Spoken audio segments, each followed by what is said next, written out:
Copyright disclaimer under Section 107 of the Copyright Act 1976. Allowance is made for fair use for purposes such as criticism, comment, news reporting, scholarship, and research. Fair use is a use permitted by copyright statute that might otherwise be infringing. Nonprofit, educational, or personal use tips the balance in favor of fair use. Thank you. Now enjoy the show. Hey, what's up? Thanks for tuning in to another episode of RAERAEs Review, where we'll be discussing Real Housewives of Beverly Hills. This is season 14, episode 13. We almost done. Excuse me. Ooh, we almost done. It's a lot going back and forth. At least when you're hearing about Dorit and Kyle screaming at each other, now it's Dorit and Sutton.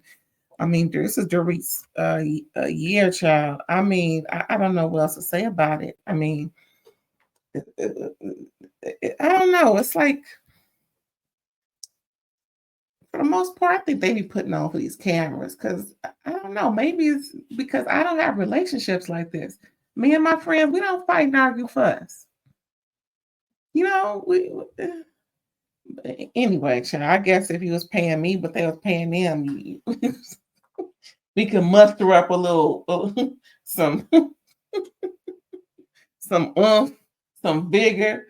I don't know, but and then they got the new people coming in, you know. Then some people feel jealous. Like I believe Kyle felt jealous about the relationship between Dorit and Bozoma. Sutton, you know, Sutton did her big one this episode, child. I mean, literally and figuratively. I mean, child, I guess.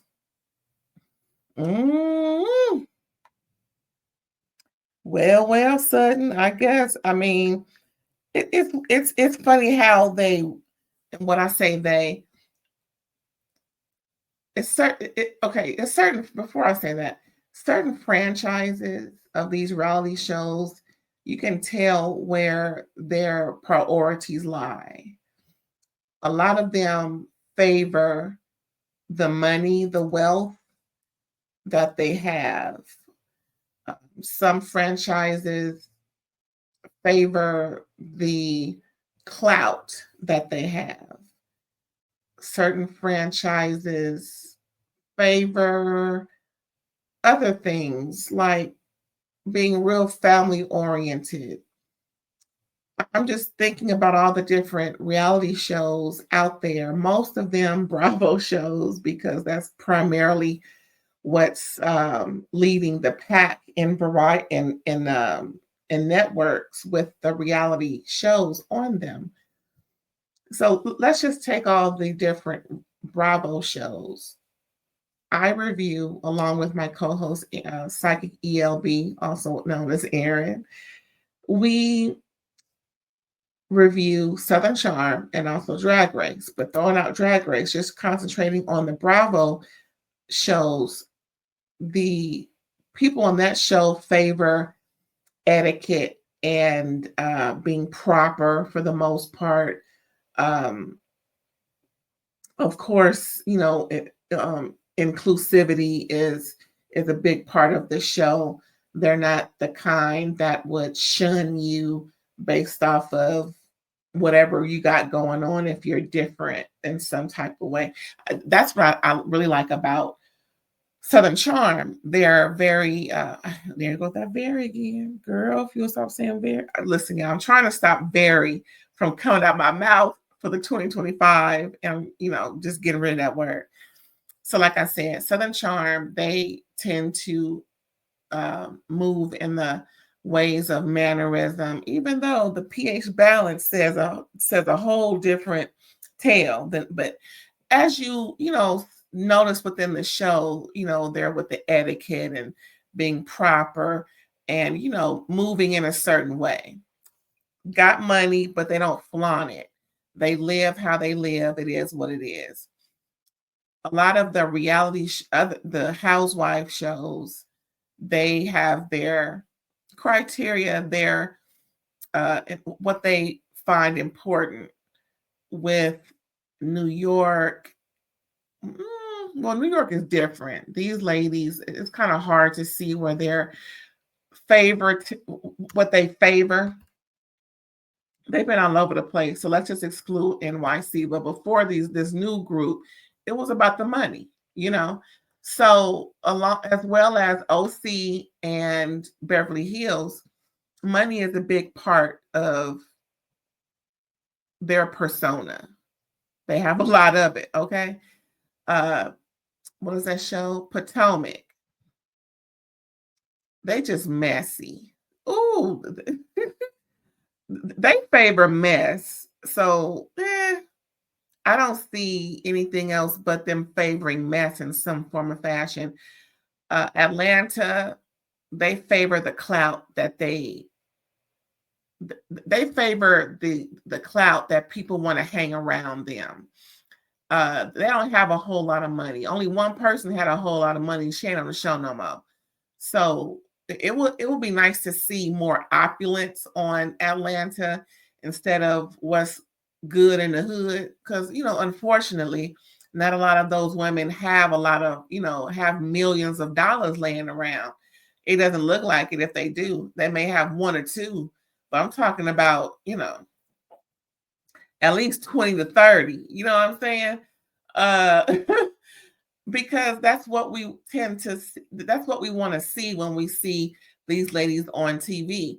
Miami, lots of money. They favor money. What else was out there?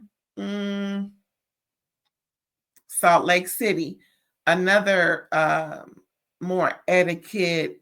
They have a lot of money too, but they have that etiquette thing going on, proper, they're, high society. That's what it is. New York City, they have that high society favorite, where they balance their lives off of, being known. So I say all that to say this. With Beverly Hills, the way Sutton just lambasted Dorit as far as money goes, that was a little different. Well, you know what? I said a whole lot. Let's just get right into it. So we left off with Sutton being mad at Dorit for perpetuating that she has a drinking problem. Then she's, but Kyle started it with, I don't know if she's, okay, so it was that time where they had, I think it was that weed party or something where they were tasting the different foods with marijuana in it. THC laced ingredients, and they were tasting the food like a tapas situation. I think it was. I think was Denise there. Anywho, Kyle mentioned how Sutton was, off. Maybe she had, too much to drink, or maybe it's the medications for her. What was that problem? Was it with her feet? Something, pretty much some type of induced situation that was making her behave, abnormal. And then in a different scene or different episode, rather, Dorit commented, well, I'm sure that Sutton probably has, some vodka in her coffee in the mornings. They keep playing that clip, just insinuating that both of them actually insinuating that Sutton may just be drinking a little too much. Now, she ain't like Karen Huger. Y'all heard about that news. Or even, what's her name? Over there in OC. Her name started with an S too. The girl's name. Anywho, she had a DUI too, where she hit somebody's house, child. Now, Karen hit a tree, went over a center divider, car caught on fire, lied to everybody, talking about she gonna be vindicated. Then the video came out. Anyway, we all know that story. And all I say that to say is this: Sutton ain't foolish enough to get behind the wheel or do something to damage her reputation, at least out in the public, child. That's except for these arguments that she be having. But girls gonna be girls. So she's just upset, Sutton, that is, that Dorit is perpetuating that she has a drinking problem because last year, they had a, kind of a falling out over it, just like they're doing now. But I said, Kyle said it first. I'm just saying. Did she? Anywho, I wonder why she's not on Kyle's, but I guess maybe because Kyle's not probably because Kyle's not repeating it over and over or making it known. Anywho, next we see Dorit playing basketball with Jagger. No, Dorit got on nails, so she ain't trying to break. And hey, I got nails too. I sure ain't trying to break no nail playing basketball with the baby. Now, let mommy throw it how she want to throw it. Because, I ain't breaking no nail, boo. And then we got Garcelle telling her executive producer in one of her shows what to do. All right, Garcelle, I'll be the boss. Next, we see Erica telling her mom that they'll be bad buddies because of all the reno going on in her rental. You ever heard somebody doing all that renovation for a rental unit? Don't you have to put stuff back the way you found it before you move? What's going on? What's going on with this rental place, Erica? We need more details because, like I said, why all this renovations for something that ain't yours? Or is it? Anywho, next we see Jennifer preparing for her caftan with caviar party. That's cute, okay. And she's waiting for Sutton at the event space, and Sutton sits down, greets her and everything, and then brings up Dorit's insults, child, real quick. And Jennifer's worried about whether or not this party is going to be a success, but is prepared because she knows how when these girls get together, what could happen. So now Jennifer is preparing for the drama. Child, you better. Next, we see Kyle's therapist comes over. She compliments his Gucci shirt. All right.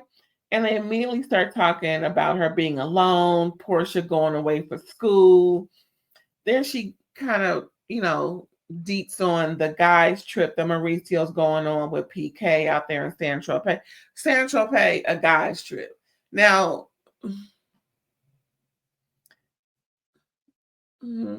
Frida, without the criminality, I'm just saying, we got two dudes that's getting divorced. It's going to be a bachelor party situation. Child, get out of here. And so, and then trying to balance all these things with working. Like, what's she doing with working? When she say working, she talking about this reality show? Because what work does she do? She got 9 to 5, some I don't know about. 8 to 4, 6 to 2:30, 11 to 3. What's going on? What kind of work she do besides this reality show? And and questioning divorce, Kyle is being played by Mauricio because last episode or 2 episodes ago, Kyle said when she brings up divorce, Mauricio shuts the conversation down, talking about we ain't ready for that. But you out here gallivanting with these women, hugging up, kissing up, all up. We got the latest version. Some girl he kissing on where she's barely clad and in the airport of all get places, and you want to hold off from divorce. So you just want to sow your seed so-called without penalty and then get back together. That's not how this works. Why do women do that? Again, what if it ain't what we agreed upon and you doing something that's obviously not agreed upon? I don't care if it was almost not agreed upon. If we ain't agreed upon whatever the heck you doing when you ain't with me, it's time for you to go do that and leave me be. I don't understand, but then again, I kind of do.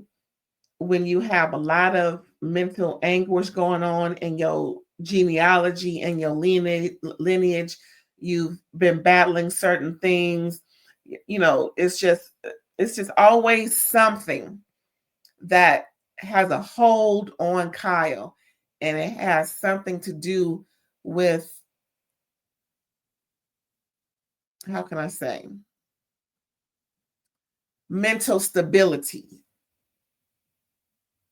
It's always something to where she, and then it's her esteem, and it's like all of these things where she's battling what she should do. Well, if it's not what he should be doing, put your fucking foot down and say, this is not what we're going to do, either one. But then again, you got the tattoo of the woman on your body. So, I mean, how much mad or how much disappointed can she or we be in Mauricio when she got this tattoo, this woman?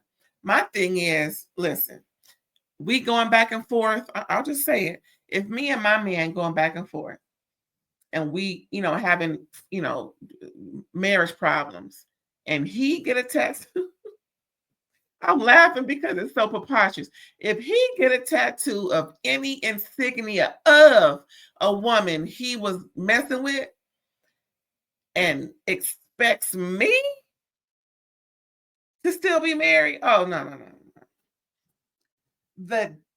As soon as I know you have a tattoo and it's confirmed that you got a tattoo of another woman or insignia of another woman on you, divorce papers are coming within 24 hours. There ain't even no need to talk no more, unless we need to about what we separating. But by then, the prenup says it all. I'm just saying. I don't understand how, and I know everybody cheat, or, not everybody. What I mean by, cheating ain't just for the guy. Girls cheat, whatever gender you are, cheat. All genders cheat, or non-genders cheat, right? But the whole point is, what is all this back and forth for? Trust. No, you broke the trust. Can't trust you no more. I don't know how Beyonce do it, child. I don't know, child. I don't know. I ain't the one. Mm-mm. Mm-mm. Mm-mm. What else going on, child? What else Kyle talking about? Oh, that's the thing. She's proud to be married. So that's another, uh, she feels like it's well, she said that's her biggest accomplishment. I'm like, versus her being a mother, versus her having 4-5 children, being married. But then again, here we go. She also said that it's very different from how her mom was.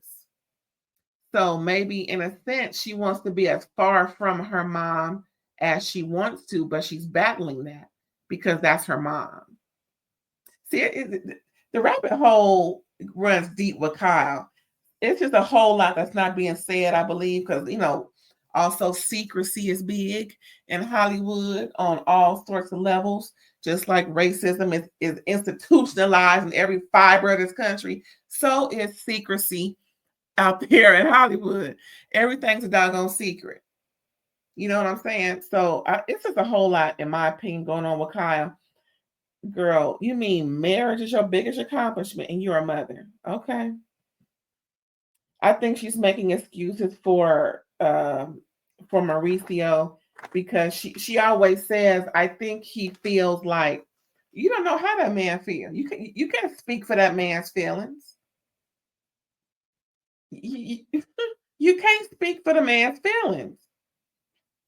But that's her way of hiding from the truth.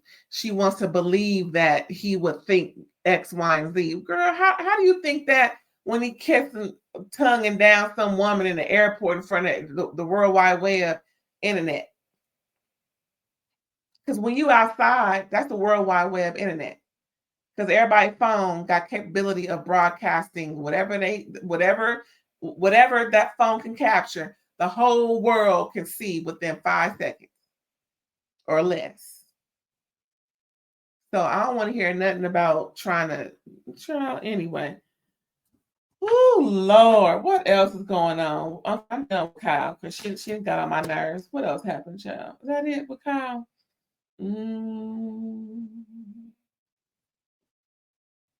Talking about if Mauricio wants her back. Girl, you should want something else.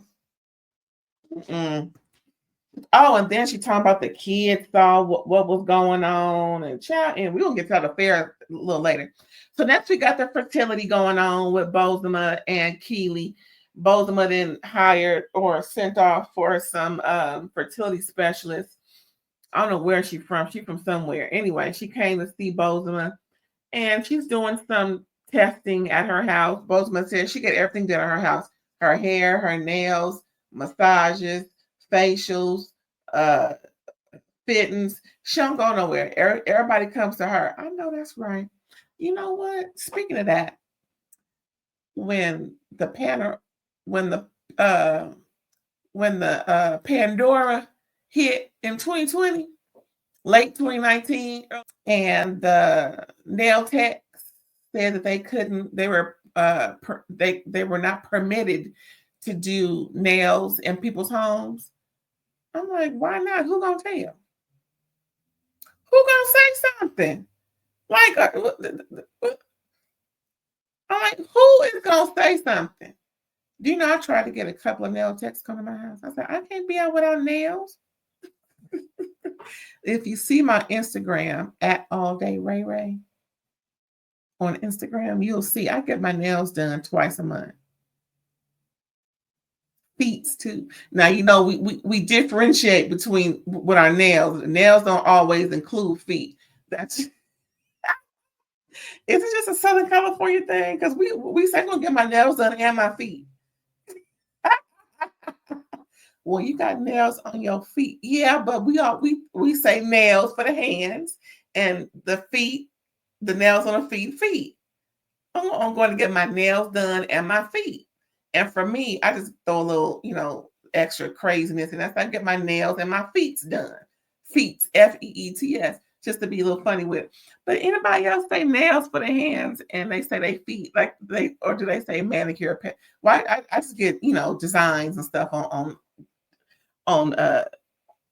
10 digits and or 20 digits if you want to call it. Anyway, does anybody else do the I'm getting my nails done and my feet done? Let me know in the comment. Anywho, so back to Bozoma. So then Keely comes in after the specialist is talking to her and they asking questions, and then an ultrasound is done, right?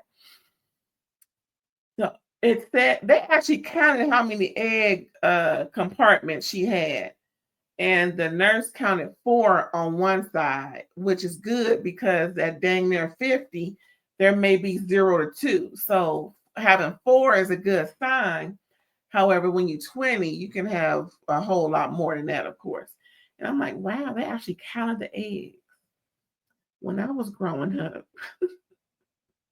and in my formal teachings of the anatomy, you couldn't count the eggs. There were so many. That was interesting. But yeah, also talking about spontaneous pregnancies, usually,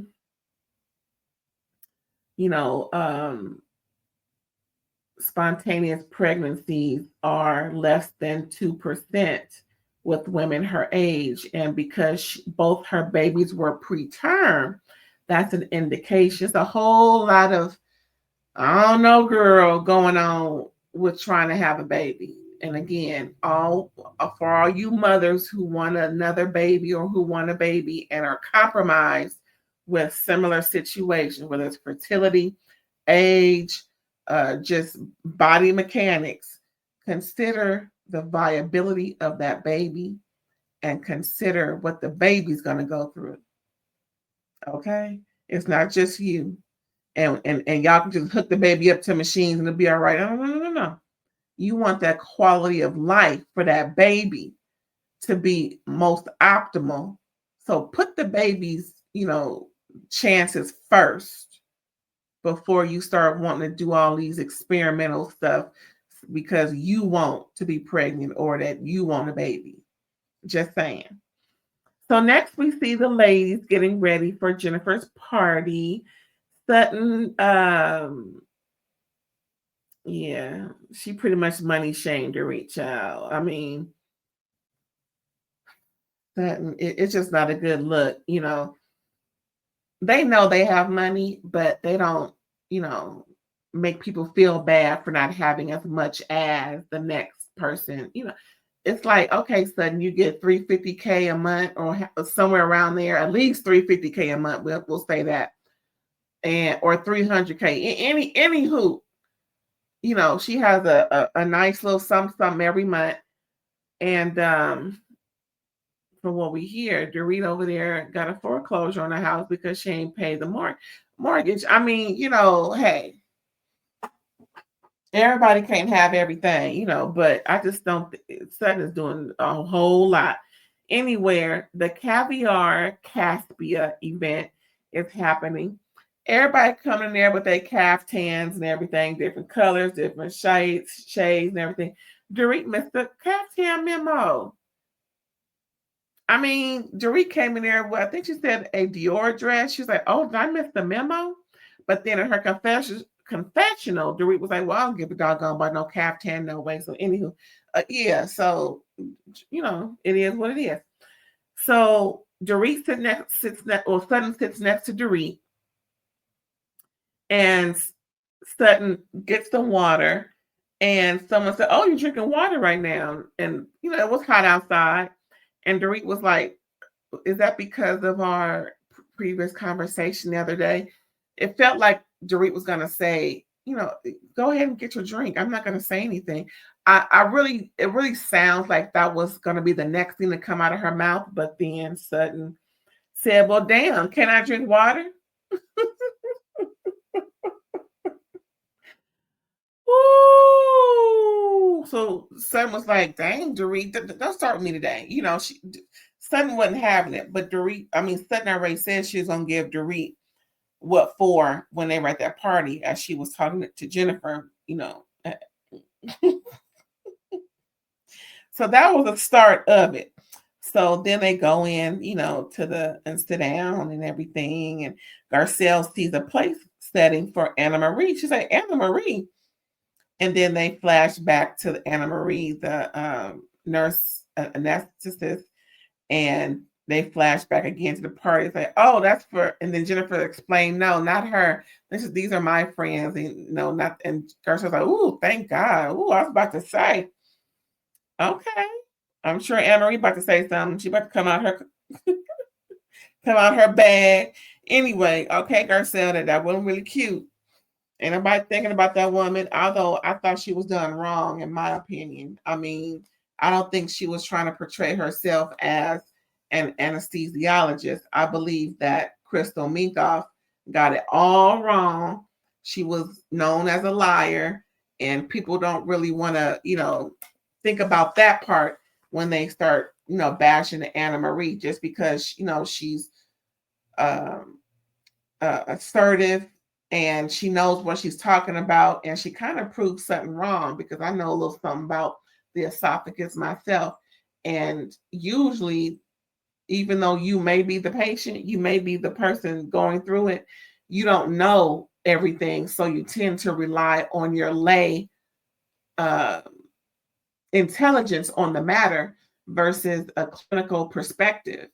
And the clinical perspective is most 9.99999 times more correct than what the lay person is explaining.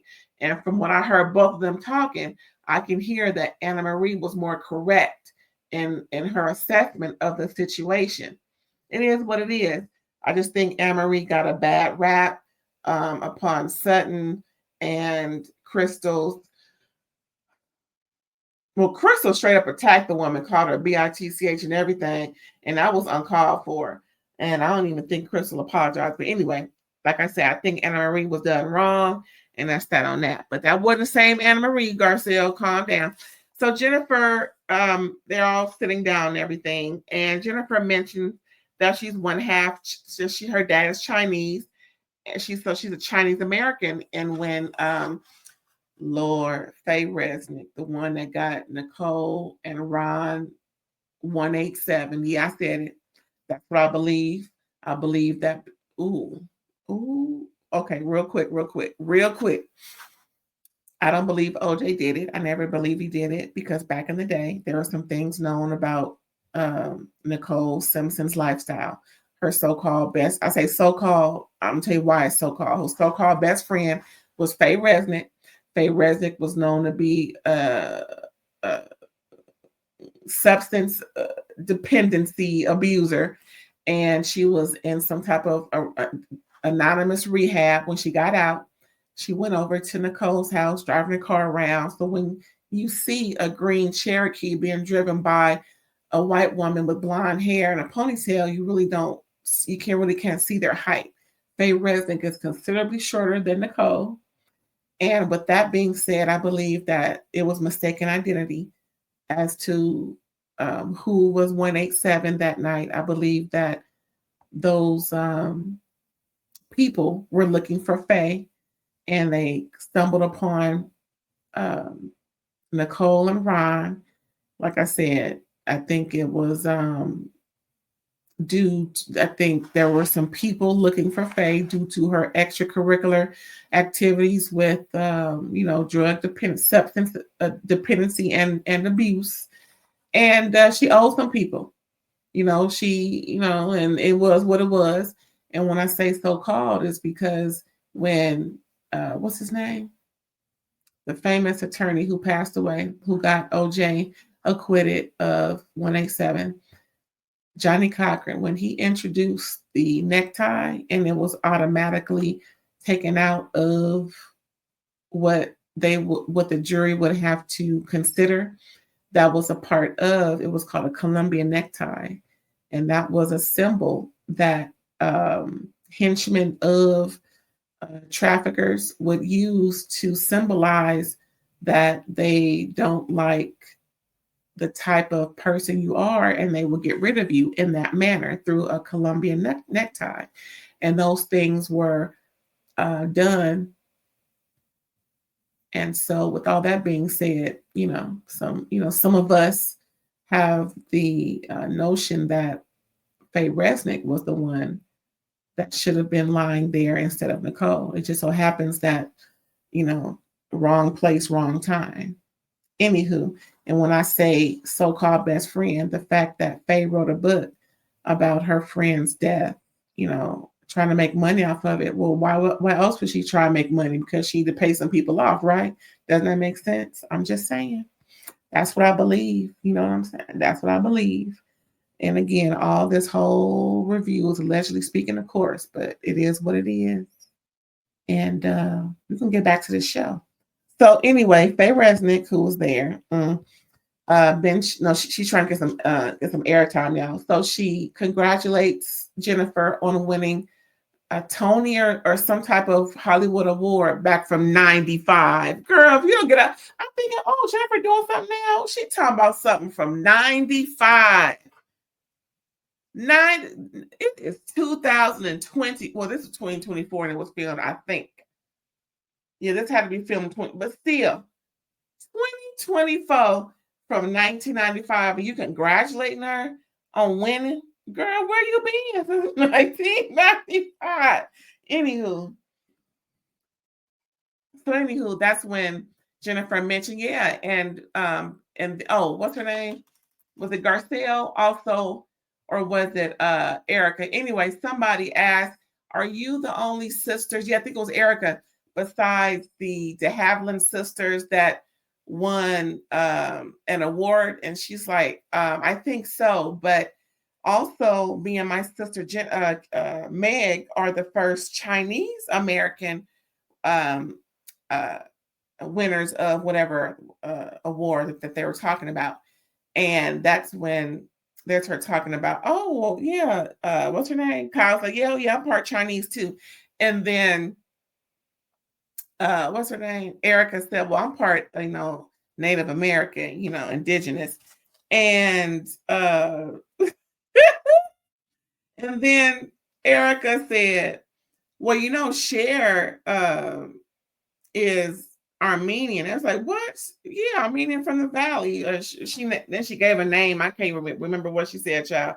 And I'm like, what? And then Sutton asked Bo, so which person are you today? And both like, what? What you talking about? Because she said that because earlier when Dorit and Sutton got into their, little, uneasy conversation about why Sutton the fact that Sutton was drinking water. Dorit said, well, I guess I'm going to get a different Sutton today. And so Sutton, brings up to Bo that question because of what Dorit said. And Bo was like, what you talking about? I'm going to be me today. Like in her confessional, like, girl, what? What are you talking about? So anywho, that started off Sutton going off that on Dorit child. Oh, Lord. Sutton pretty much lambasted Dorit. She was reading Dorit for filth. And then Sutton said something that she shouldn't have said, child. Sutton said, well, my wallet is bigger than yours, so it is what it is. That just, they necessarily going into etiquette and how crass, and you just don't say things like that. And then Kyle tried to step in, trying to, say, well, what do each of you need from each other right now? That's the wrong question, Kyle. So then Dorit was like, space, I need space. So then Kyle and Dorit traded seats, and child, it was just a mess. Dorit was trying to just hold her mule, child. Dorit, Dorit had to get up for a minute and be like, listen, I could have lambasted her, but I'm just really not trying to go there. I think you should have, to be honest. Dorit, you should have went there. You should have said everything that you, just like you did when you was talking to her crazy at her event. I think that was the first episode, child, and they first met Bozoma, and that's when Camille got read for filth. Camille. We ain't seen Camille since, child. Yeah, Dorit, I think you should have stayed in the game and kept going back and forth, but child. But Kyle said she thinks that the drinking comment kind of triggered something in Sutton regarding her dad's, doing, taking his own life, and how he was, a substance abuser and with drinking and, pills of some type, so it was a whole lot. Kyle thinks may have been, again, Kyle sure know how to think for other people, right? Okay, next.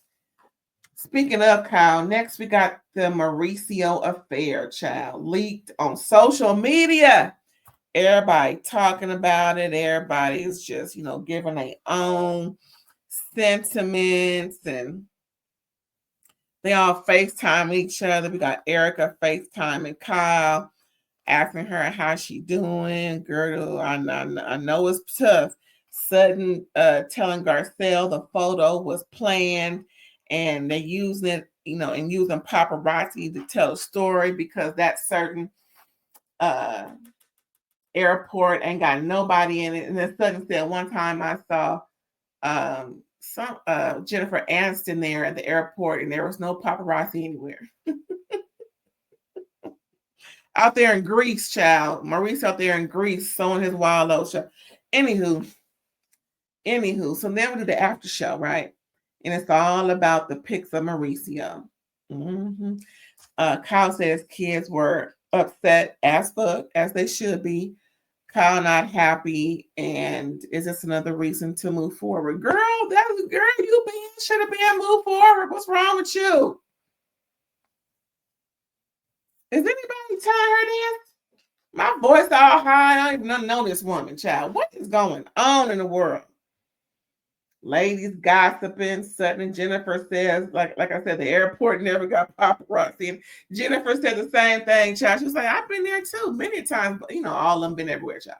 So both Sutton and Jennifer's like, girl, that airport be just bald. Nobody being there. You can be in there butt naked, ain't nobody gonna say nothing. Garcelle thinks it's payback for Kyle and Morgan. Ooh. Everybody got their own opinion, huh? Sutton.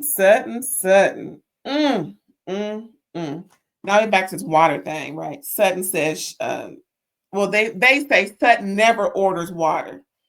It's always something to drink. So that wasn't a reason why Dorit, asked about the water and everything. Sutton was highly offended, child. Highly offended. But you know, like Dorit said, she purposely did not wear a caftan because, you know, she ain't really into caftans. And that was pretty much it, y'all, for the episode. Episode 13 was a doozy. A whole lot going on, especially about this Mauricio stuff. I mean, we heard that Stacey got a divorce real quick. Ashley's finally divorced. You know, next we're gonna hear about this divorce with Kyle and Mauricio. I mean, get it done, Kyle, get it done, because there's no way you would want to stay in a marriage like this. I understand, girl. Get that tattoo off of you with that woman. That's what you need to do. So we ain't letting your behind off the hook either. You the doggone tattoo. See, that's worse than him philandering all over the Eastern Hemisphere. You got a tattoo of another woman on your body. Can't really blame him, can you? Anyway, y'all, that was it. Real Housewives of Beverly Hills, season 14, episode 13. And we're going to see you next week for episode 14.